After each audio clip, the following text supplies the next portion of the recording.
搞掂！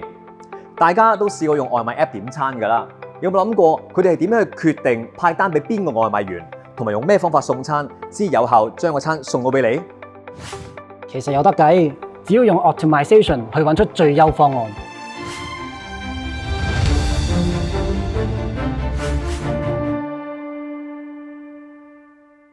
DotaU 研究嘅係優化學，去幫人揾出最好嘅方案。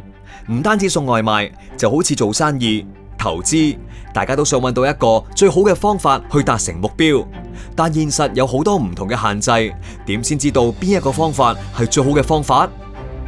簡單嚟講，優化學係一門透過 data、數學分析同埋電腦程式去揾出最優決定嘅應用數學。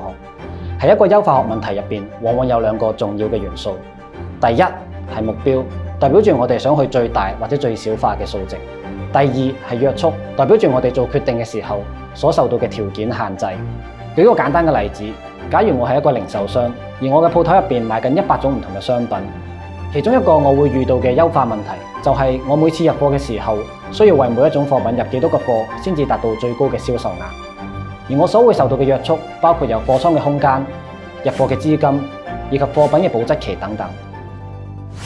想賺錢咧，又唔一定係增加銷售額㗎，仲可以從減低開支着手。咁優化學可以點樣幫公司慳錢呢？例如一間航空公司喺安排機組人員更表嘅時候，就會遇到一個好複雜嘅優化問題。佢哋嘅目標往往係希望以最低嘅成本去維持航班正常運作，但同時佢哋會被各種各樣嘅條件所約束，包括每一條航線會對機組人員有唔同嘅語言要求，同埋航空公司唔能夠要求員工連續飛行太多人而冇得休息。建立優化問題嘅時候，需要輸入同問題相關嘅參數，好似頭先嘅例子，航空公司需要用到嘅參數包括有每條航線嘅飛行時間，同埋唔同城市嘅酒店價格等等。所以優化問題其中一個主要嘅難度，在於要揾出準確嘅參數嚟建立優化模型。咁係咪唔做生意就唔會接觸到優化學？其實 DotaU 嘅研究同我哋日常生活中成日用到嘅 AI 係有好大關聯。之前贏咗國際圍棋冠軍嘅 AI AlphaGo 都係要依靠 DotaU 呢類專家用優化學嘅方式去教導同埋訓練 AI 點樣行出最好嘅一步去贏出呢盤棋。又正如我哋平時出門用唔同嘅 Apps 去幫我哋揾出邊條路線可以最快去到目的地，都係用緊優化學去幫我哋揾到最好嘅方法去達到我哋定嘅目的。所以應用數學每日都存在喺我哋嘅生活入面。我哋又講翻送外賣啊。當我哋設定好一套演算法去派單，但外賣員咧都會遇到好多唔同嘅變數嘅，就好似電話冇電啦、塞車啦，甚至係架車壞咗等等。咁優化學可以點樣處理呢啲嘅變數呢？下一集 DotaU 就會同大家講解下 Robust Optimization。多謝教授。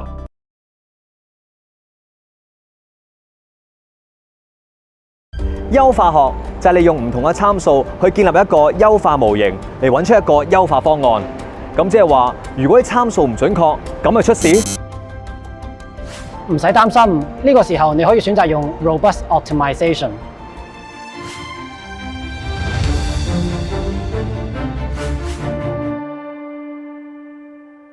要建立一個好嘅優化模型，就需要一啲更準確嘅參數，例如係一啲歷史數據、一個工作人員嘅經驗、一個價錢，以至係專業人士嘅判斷。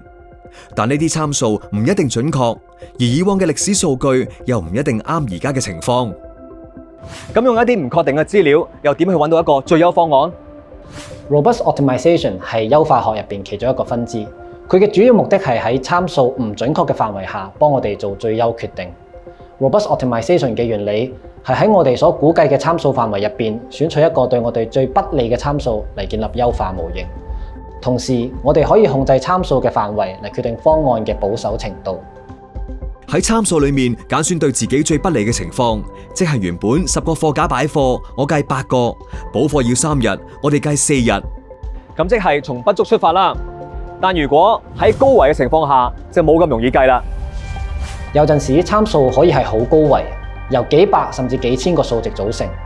例如一間電訊公司想透過控制發射方式，令到佢哋嘅客戶接收到最清晰嘅信號。